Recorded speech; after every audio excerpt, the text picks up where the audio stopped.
Nous voilà au dernier jour du Cosmoverse. Si tu n'as pas vu les deux premiers, tu as une playlist sur la chaîne pour ça. On commence la journée avec Union. C'est un énorme projet qui profite de toutes les dernières innovations en termes de scalabilité et de sécurité partagée, au service de l'IBC. IBC est un protocole qui a plus de 2 ans et qui finira inévitablement par intégrer les innovations telles que les preuves de fraude ou preuves zero knowledge. Il permet entre autres une vérification beaucoup plus rapide de l'état d'une chaîne. Union a créé sa propre version du bridge qui utilise les ZK Proof, mais aussi le Storage Proof qui permettra par exemple l'envoi de requêtes entre Quasar et Ethereum sans intermédiaire d'Oracle et de front-running. Et pour finir, Union utilise la State Verification qui lui permettra d'ouvrir des canaux IBC sans permission pour une meilleure scalabilité horizontale des blockchains. Tout cela en étant compatible à l'IBC pour une connectivité entre Cosmos, Ethereum et ses rollups ainsi que Bitcoin. Leur premier produit est Comet BLS qui réutilise Comet BFT pour le rendre spécifiquement interopérable avec Ethereum. Vérifier avec des preuves ZK la chaîne Ethereum rend le bridging beaucoup moins cher. Union réunit Mesh Security, Eigenlayer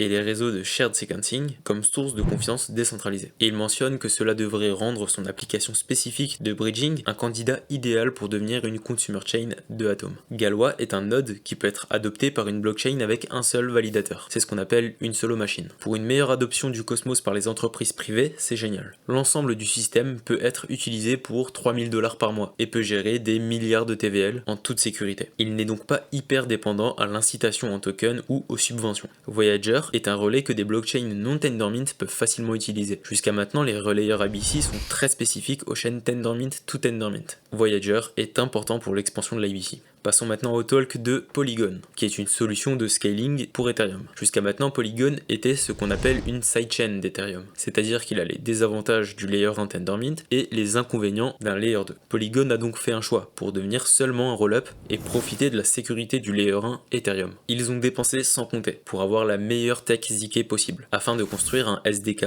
pour répliquer la vision du Cosmos au-dessus d'Ethereum. Ils ont développé une couche d'interopérabilité commune pour réduire le nombre de preuves de validité d'Ethereum et donc réduire les coûts de transaction. Après ça, nous avons eu des représentants de Informal, Babylon et Celestia pour nous parler de comment ils participeront à la sécurisation du Cosmos. Ce n'est pas un hasard si nous avons ces trois-là au même moment, car ils se complètent parfaitement. D'un côté, nous avons la sécurité répliquée du Cosmos Hub qui protège des doubles dépenses et des erreurs d'exécution, ce qui enlève le besoin d'avoir son propre token et son propre réseau décentralisé sécurisé. Avec Babylon, le timestamping de Bitcoin protège des attaques à longue portée, ce qui permet la réduction du temps de unbonding, et permettra le stacking de Bitcoin, ce qui augmente la sécurité économique des chaînes du Cosmos. Puis nous avons Celestia, qui offre la disponibilité des données, ce qui réduit le besoin de confiance dans la communication entre les chaînes. Ce sont 3 projets qui font la richesse du Cosmos dans sa sécurité. Ce sont aussi ceux dont on parle le plus, mais nous avons tout autant de richesse dans l'interopérabilité avec Union, Polymer, Axelar, LCP, CCTP, etc. Et pour finir, avec les AppChain, nous avons une richesse des applications, sans quoi il serait inutile d'avoir une bonne sécurité et interopérabilité. Le panel qui suit sera composé des représentants de Osmosis, Quasar et Crescent. Ils vont nous parler de la DeFi dans le Cosmos, et en particulier une proposition que Sunny a fait un jour avant, concernant une allocation de la trésorerie d'Atom à injecter dans la pool Atom ST Atom d'Osmosis. 90% des volumes et TVL en Atom sont chez Osmosis, et Atom voulant être le capital interchain, il serait intéressant d'augmenter l'efficience du capital de la DeFi Cosmos pour Atom selon Sunny. Ce qui est controversé, c'est que le montant demandé est supérieur à celui que Neutron a pu avoir pour son AMM Astroport, alors même que Neutron fait partie de l'Atom Economic Zone et non Osmosis. Sunny répond qu'avec autant de TVL que Astroport, Osmosis a 3 fois plus de volume, et que Atom ferait mieux d'aller là où sont les utilisateurs, autant dans l'intérêt d'un Atom en tant que monnaie, que pour les revenus 3 fois supérieurs pour la trésorerie d'Atom avec Osmosis. 3 fois plus de revenus, mais aussi beaucoup plus de revenus grâce à la liquidité concentrée, que Astroport n'a pas. Sunny faisait référence à un alignement entre Atom et Osmo dans le blog post. Évidemment, la question de est-ce que Osmosis pourrait devenir une consumer chain est posée, et Sunny affirme que cela n'aurait aucun sens pour Osmosis. Devenir une consumer chain restreint la souveraineté de la chaîne, mais aussi la vitesse de développement des produits. Osmosis souhaite continuer à évoluer la vision AppChain. Il veut donc son propre validateur set avec ses spécificités, pas juste des validateurs qui font tourner une chaîne, car très rapidement Osmosis va demander aux validateurs de faire tourner un Oracle et un nœud Pit Network qui est plus performant, identique à celui de Solana. Malgré tout, Sunny s'attend à ce que 50% du validateur set de Osmosis se superpose naturellement à celui de Atom. On pourrait croire que c'est pour l'alignement des incitations économiques communs, mais si tu es abonné à cette chaîne, ne fais pas semblant de ne pas savoir pourquoi.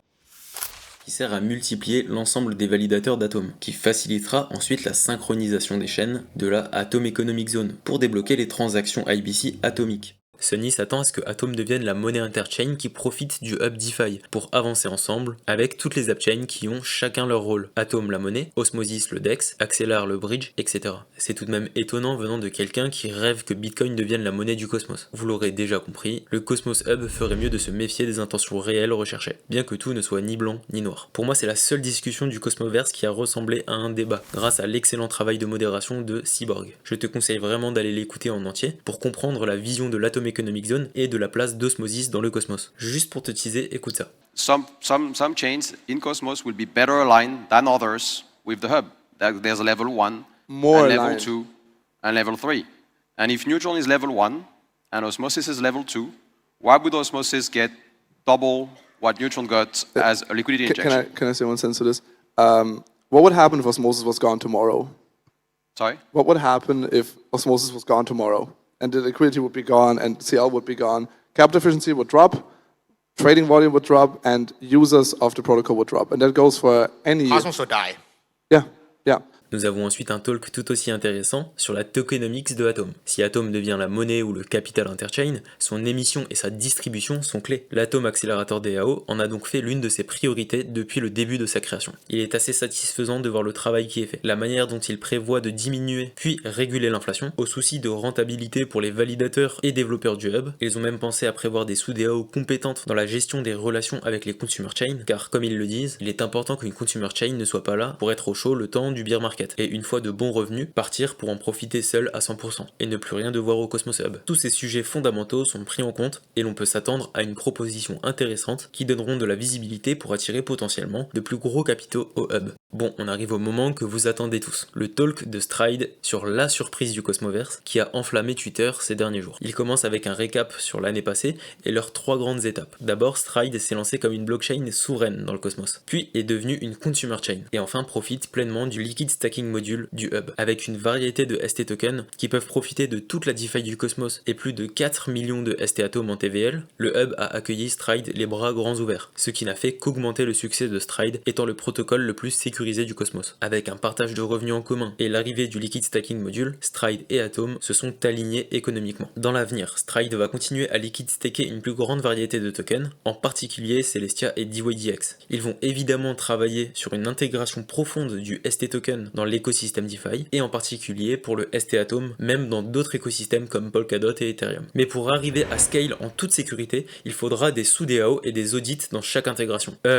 Pour y arriver, il faut plus de décentralisation. Et pour plus de décentralisation, pourquoi le hub ne prendrait pas le contrôle de la gouvernance? Cela impliquerait que le token Stride soit remplacé par Atom, que la team de Stride travaillerait pour le hub, mais aussi que le hub capture 100% des revenus du protocole Stride. La solution serait donc une fusion entre Stride et le hub, pour une meilleure décentralisation. Dans la vision du hub du cosmos, il est naturel que les services proposés soient ceux qui soutiennent la base du cosmos. Construire un SDK, permettre aux chaînes de se connecter, proposer un service de validation avec l'ICS. Mais quoi de plus basique qu'un service pour les chaînes Proof of Stake? Le Proof of Stake, c'est la grosse innovation du cosmos. Ça fait longtemps qu'on en parle sur cette chaîne. Stride est un hub. Le hub, Atom a tout à gagner à accepter cette proposition. Quant à Stride, un approvisionnement serait prévu pour compenser les Stride qui seraient brûlés. Vous comprenez bien que Stride ne disparaît pas. Il est juste absorbé par Atom. La team Stride travaillera en quelque sorte toujours pour Stride et en possédera toujours au travers d'Atom. Attention, ce n'est qu'une idée qui est dans un premier temps postée sur le forum Cosmos. Juste après la révélation choc, nous avons un nouveau panel constitué de fondateurs du Cosmos, Ethan Buchman et Zaki Manian, ainsi que CryptoCito en modération, Cyborg représentant de Informal et le représentant de Stride en figurant. En réaction à cette annonce, CryptoCito mentionne l'importance de ne pas répéter les mêmes erreurs que nos pairs. L'effet centralisateur de Lido sur Ethereum est quelque chose que nous ne voulons pas reproduire chez Cosmos et Atom en particulier. Zaki Manian ajoute que le ST Atom est une bonne chose, mais il est trop tôt pour dire que Stride est le meilleur produit ou que le liquid stacking sous la forme actuelle est la meilleure solution. Et il ne précise pas plus, mais il me fait penser à l'AppChain Prism qui arrive avec une solution encore plus modulaire du liquid stacking. Il ajoute qu'en créant le liquid stacking module, son intention n'était pas de faire profiter à un seul acteur, qui serait donc Stride. Il conclut en affirmant qu'il est beaucoup trop tôt pour décider d'une fusion avec Stride, mais que ce n'est pas à écarter à l'avenir. Cyborg nous parle de deux types de hubs possibles, le slow hub et le fast hub. Stride, comme on vient de le voir, est un hub, mais un hub qui doit expédier rapidement, là où le Cosmos Hub est un hub minimaliste, qui sera plus lent. L'objectif de Atom sera d'avoir entre 7 et 10 fast hubs dans la Atom Economic Zone. Vous imaginez bien que Atom ne pourra pas s'occuper de la gouvernance de 10 hubs, pour en revenir au sujet du merge. La gouvernance du hub se verrait spammée et pas forcément compétente dans les questions précises de chaque fast hub. Cyborg vient à nouveau avec une idée importante, c'est celle que Atom doit être très sélectif et doit prendre en charge des consumer chains qui ont la même vision que Stride, ou faire la même chose que Neutron et Duality ont mis en place, c'est-à-dire un alignement économique complet. Les consumer chains ne devraient pas forcément avoir leur propre token. Qu'on se le dise, cela va totalement à l'opposé de la vision du Cosmos. On parle là du cas spécifique de 10 consumer chains potentiels, qui seront les plus proches du hub dans l'Atom Economic Zone. Et je rappelle aussi que cette perte de souveraineté s'accompagne d'une composabilité parfaite entre les consumer chains, grâce au nouveau consensus unifié développé par Informal, je parle bien sûr des méga blocs.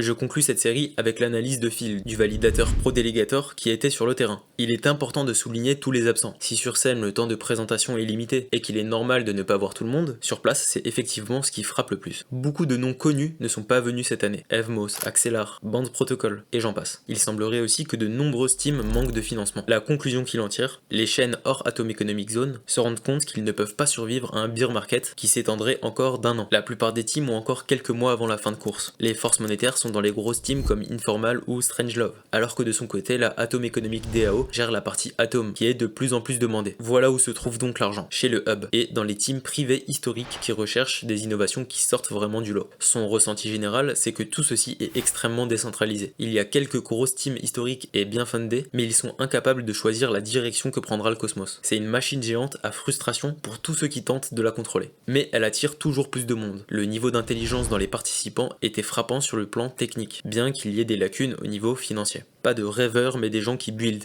Certes, une déception au niveau des annonces, des absents, beaucoup d'absents, mais tellement de têtes fraîches prêtes à relever le défi du prochain cycle. La chose qu'il fallait voir sur le main stage que nous rapporte Phil, c'est toute la partie Atom Economic Zone et la partie Workshop. La workforce de Cosmos va embrayer très vite, et on a maintenant la plus grande base de développeurs indépendants, et ils sont largement au-dessus de la moyenne. Les cosmonautes, la conclusion que je retiens de ce Cosmoverse, c'est que je ne suis pas prêt de quitter cet écosystème, malgré un bear market douloureux autant pour les cryptos que pour les développeurs, parce que les temps durs font les hommes forts. Et qu'on a la chance de voir tout ça sous nos yeux. Abonne-toi et mets un pouce bleu si tu as aimé cette série de vidéos sur le Cosmoverse. Merci d'avoir regardé jusqu'au bout. Ciao les cosmonautes.